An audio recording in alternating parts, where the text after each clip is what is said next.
All right, you guys, welcome back. Today is October 10th. Tomorrow is the beginning of the 2024 Mr. Olympia. I'm actually flying out tomorrow morning, first thing. I wasn't sure if I was gonna make it out to Olympia this year because my son's due date was actually a few days ago, but we actually had him on Saturday, October 5th. 4:35 p.m., my baby boy was born, Braxton Lewis Buendia, 7 pounds, 7 ounces.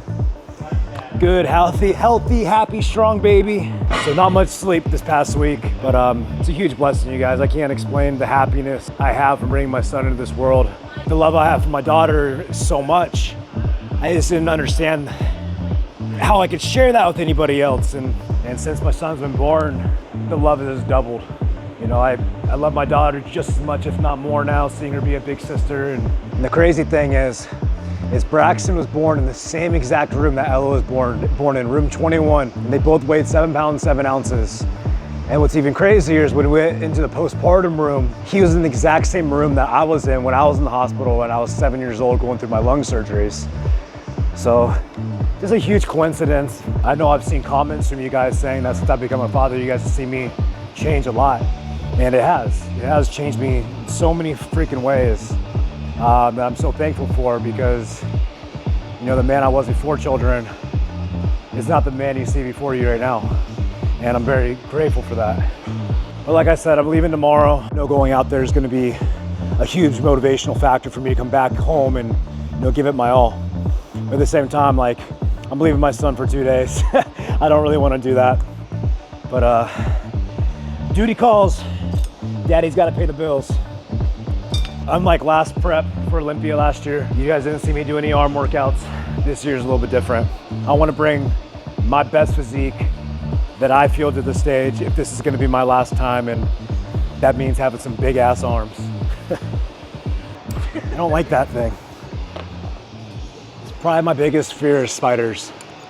Did you know I got bit by a brown recluse when I was like 12 years old? Did I ever tell you that? Is that like heavily poisonous? Huh? Is that like highly poisonous? It's like one of the most deadly spiders on the planet. But yeah, I'm excited. We're gonna be going out to Vegas. Sanjay and Paul, they'll be meeting me out there. They're going out with their Be Active crew. Horacio, my longtime friend, who I've recently reconnected with, he's meeting me out there. I haven't seen him in 2.5 years. I prepared for the 2018 Olympia with Horacio, along with the 2017. He's one of my best friends. When we get into the gym together, there's just great synergy. We feed off each other. He's a huge motivational factor for myself, always checking in on me. And I know that having him back in my corner for these 2025 preps is gonna be a big difference maker for myself, not only physically, but mentally. Wadi is still gonna be doing my prep, helping me with my diet and my protocols. He'll be meeting us out there as well. This is the first time he's met Horacio in person, so I'm just excited to get us three together. I know all of our personalities are gonna mesh real well. I know Horacio and Wadi are gonna get along real well. That's gonna be the team moving forward into this Arnold prep. And you know, having those two guys backing me up, it means a lot, and I know they're gonna help bring out the best in me. Weight's going up still, despite being in the hospital for 3.5 days. So I wasn't planning on being in the hospital that long. My wife and I went in Friday morning. We weren't planning on staying, and they ended up keeping her there. So I didn't have any meals with me, and we were there until Sunday night. So I was operating off the cafeteria food and some Postmates. I lost a few pounds, but managed to put it back on since Monday. I actually went to bed last night, my heaviest, 202. I didn't weigh myself this morning, but I'm probably around 198 this morning, which that's awesome, because it's only been 2.5 weeks. That first few weeks to put that weight on, my body just fills out.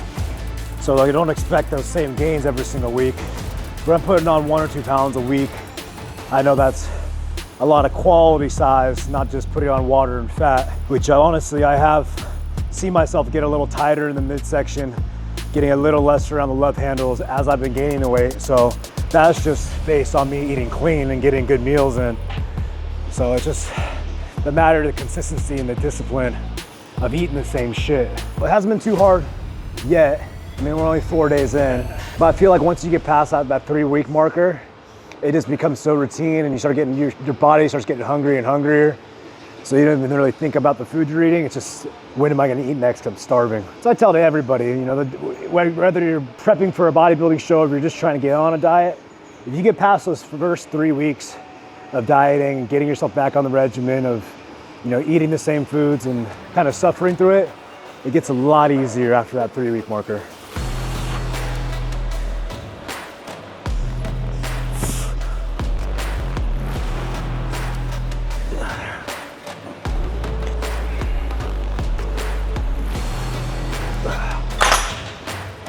Saw Jovin's updates. He looks damn good. He looks really good. Cuts did a really good job with them. Best conditioning he's been in, better condition I got him in. Good job, Jovin, good job, Cuts. He's getting a gym open in Manila in January. I talked to him last week, caught up with him a little bit. He's doing really well, I'm really proud of him. Coming from where he came from when I met him 6-7 years ago to where he's at right now is just like, it's really inspiring. I'm really, really happy for him. Because that dude didn't have much. I remember some of his shows. One of his shows, he had to sell like everything he had. He sold like his scooter, which was his main source of transportation. He sold all that to pay for his food, for his prep. Seeing the life he built himself through bodybuilding is exactly what he planned on doing when we first started. And that guy has been checking off goal after goal on his list the past 6-7 years. And he hasn't slowed down. And that's what it takes to be successful, especially when you're growing up in a country like the Philippines, a third world country, where you're almost like born into, you know, poverty out there. He's been able to break that. Really proud of him.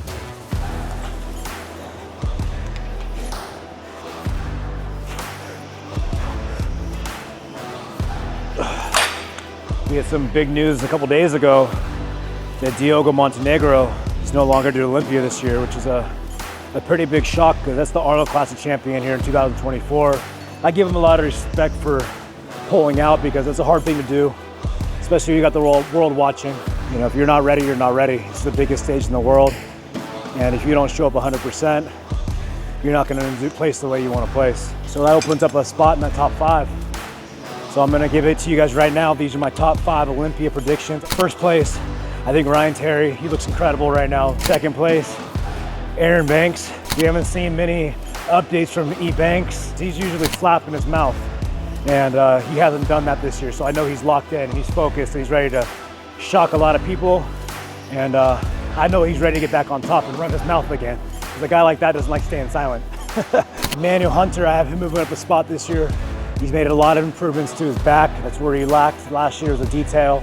Number 4, I got Vitor Chavez. Okay, took 9th place last year. He lost the Pittsburgh Pro and the New York Pro to Ali by a very, very small margin. Actually, him and Ali took a photo earlier this week. I think it's gonna be a battle for 4th and 5th for those two guys. 6th place is Corey Morris. I believe he took 6th place last year. You know, like I said, he's a freak as well. He just, when it comes to being a taller, more slender guy, he doesn't really fit into that top 5 when you got more guys that are my height, a little bit shorter, a little bit stockier, excluding E. Banks. But Corey doesn't have the size and mass that E. Banks has. So I see him sneak into that 6th spot. And then rounding off that 7th through 10th, I think we're gonna see some international guys sneaking in there. I'm hoping a few of the Asian athletes sneak in there. I'm really hoping Jovin sneaks in there. I think it'll be good for the sport to introduce more diversity into that top call out. So I don't think this video is gonna drop until after the results next week. So we'll see how close I predicted it. We got the classic physique division. C-Bum's taking the whole sport to a whole nother level. Classic physique prediction for 2024. I got C-Bum winning it again. I don't think C-Bum's ever gonna lose until he quits. This is where my prediction changed a little bit from, what, 2 weeks ago. I do have Ramon coming in 2nd this time. C-Bum made a video talking about how Wesley beat Ramon and your Urus at the Arnold, but they weren't at 100%, and Wesley is at his best ever. And that makes a lot of sense. I think 100% Ramon is better than 100% Wesley. 3rd, I believe it's gonna be Wesley, given that Wesley shows up 100% like he did at the Arnold. 4th, I hate to say this because Breon's one of my favorite people on the planet, but I think Urus is gonna sneak away in that 4th, possibly in that 3rd. Urus has been somebody that's been flying under the radar. He has not given a single update this prep. He's been training in oversized tees and hoodies and sweatpants. All we see is that bleach blonde Dragon Ball Z hair of his. I know when these guys are covering up like that, because they're hiding something special. Urus shows up looking anything to the size he had in his off season, that fullness, that roundness. If he's been able to bring that to the Olympia stage, boy, he's gonna shock a lot of people. So I have Urus in that 4th spot, possibly 3rd. Breon rounding up number 5, possibly 4th. And then we have Jose Manuel Munoz making his debut. Given he shows up, he can shock a lot of people, possibly sneak in that 4th, 5th, or 6th spot himself. I haven't talked much about 212. To be honest, you guys, I don't follow 212 as closely. There were a few guys that caught my eye in the recent shows, but to be honest, I don't even know their names. There's this young Turkish dude, 21 years old. He's not doing Olympia this year. He didn't make it, but it was his pro debut this year. And at 21 years old, this dude's the future. He really is. I think if Keon doesn't go up to open, this young Turkish kid is gonna be the next big thing in the 212 division. If you can even stay there. A lot of these guys go from 212 to open because these get too big. Derek Lunsford, Hadi Chopin, both of those guys are 212. Now they're dominating the opening division. So I got Keon winning again this year. Sean Clarita taking a second. But Sean's density and conditioning is unmatched compared to anybody in our sport across all the divisions. And I say that confidently. I mean, he's harder, I think he's harder and more dense than Hadi is. And that says a lot. The open, Nick Walker announced last week that he's not doing the Olympia again this year, and that's a big, big upset. A lot of us, including myself, were really excited to see him get on stage, and especially after missing last year. You know, I talked to him a few weeks ago on a podcast, and he seemed to be in a really good spot mentally, and I guess just him and his coach decided that this wasn't gonna be the year for him. Nick's gotta show up at 100%. He's such a high profile athlete, and there's so many high expectations for him that he can't show up off, especially after taking the last year's Olympiad off. He has to come in and show out. He really has to, and you know, I respect his decision for not doing it, but next year is gonna be a really crucial year for Nick Walker. He's really gonna have to show up at his all-time best. You know, I feel if he doesn't, it's gonna hurt him in the long run. I really hope that he does get things on track because he's one of the best bodybuilders in the world right now, and we all want to see him back on stage. More importantly, we want to see him healthy and taking care of himself. He's such a young guy. Packing that much weight on his frame can stress the body out a lot. So I really hope he is taking care of his health and prioritizing that because we can't afford to lose any more bodybuilders, especially dudes as young as him. So that opens up a spot in the top 5, and I'll go ahead and talk through this set because this is light. But my predictions this year, got Hadi Chopin winning it. Like I said, Hadi's been on a mission since last year. That loss did not sit well with him at all. And I know he's been doing everything in his power to get the title back. That being said, I got Derek Lunsford in second place. And I think it's gonna be a battle between these guys in the next 2 years until we see Andrew Jack coming in his full all-time best. And I still think he's got a lot of time. Third place, Samson Dauda. He's very complete. There's not many flaws with Samson. And then in fourth place, Andrew Jack, probably my personal favorite out of the bunch. I heard he's coming on stage over 300 pounds, which hasn't been done, I don't think, since Ronnie. I don't even know if Ronnie was 300 pounds. I think Andrew Jack as Olympia champion would do so much for our sport. So much for our sport. Just brings a different look, brings a more aesthetic look back to the open division. But I don't think that's what they're gonna be going for this year. I got Andrew fourth, fifth place. Now with Nick Walker's out, open to the spot. There's a handful of guys. We got former Mr. Olympia champion Brandon Curry. We got Martin Fitzwater. Rafa posted an update yesterday. This guy's got a beautiful physique on him. He always has. He's always had one of the most aesthetically pleasing physiques in the open division, whereas people almost thought he should go classic because the physique was so pretty. But he's packed on a lot of size and roundness and fullness. That in alignment with his aesthetic physique is gonna be lights out. And he's added a lot of size from what I saw in that picture. And I believe that he could stake in that fifth spot this year, beating Brandon Curry, just because he's got better legs. Brandon's got a phenomenal upper body, but he's always lacked a little bit from the legs. His hamstrings are a little smaller. And I know it's something he's worked really hard on, but just from a genetic standpoint, he hasn't been able to catch up to some of these other guys. And I feel that's where he hurts a lot in his placings. Because from an upper body standpoint, Brandon can stand with anybody. He's one of the top 3 guys in the upper body category. So I got Brandon in 6th place, and then 7th would be Martin Fitzwater. I think it's Martin's first Olympia, to be honest. And Martin's a young dude. I don't even think he's 30 yet. He's got a lot of room to grow still, but he's got a really round, complete physique on him. Very, very complete. That's my top 7 for you guys. It's the 60th anniversary of Mr. Olympia. It's back in Vegas.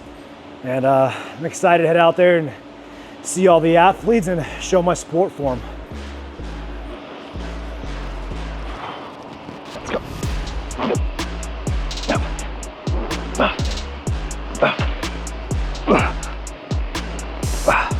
The bicep, go some cable curls.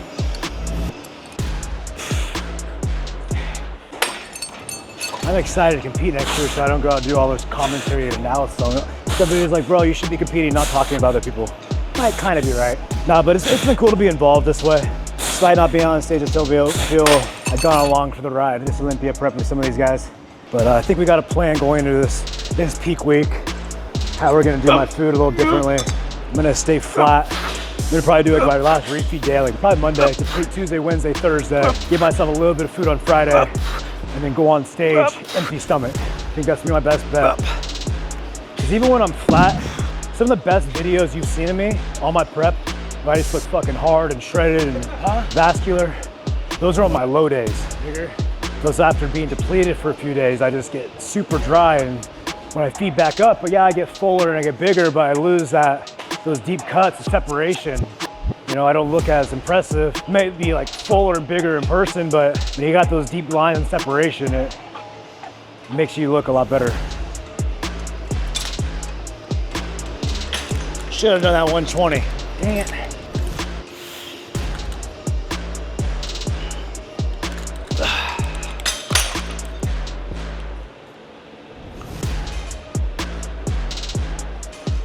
Dumbbell hammer curl.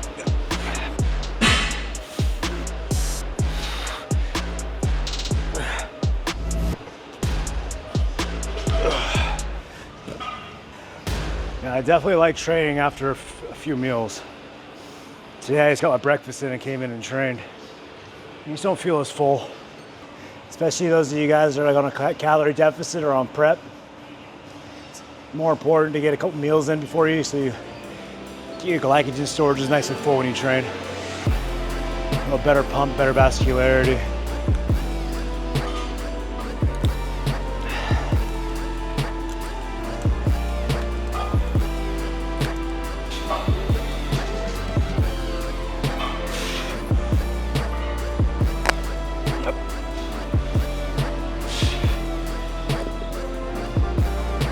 Yeah, good elbow sleeve, dude.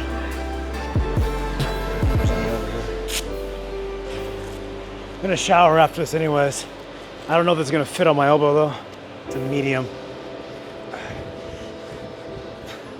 Watch it be a knee brace. That should help. Nothing can smell as bad as my own wraps.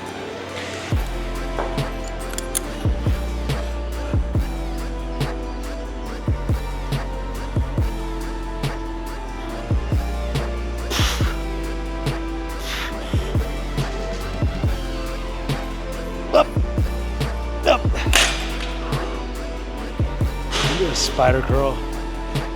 Been done these in a while.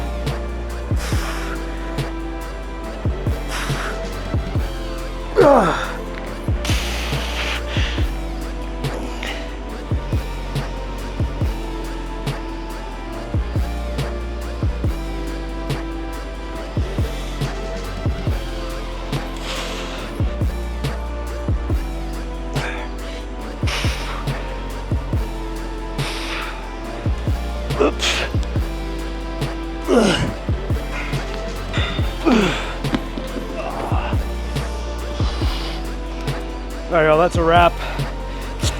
Trained a little early this morning to get as much food in.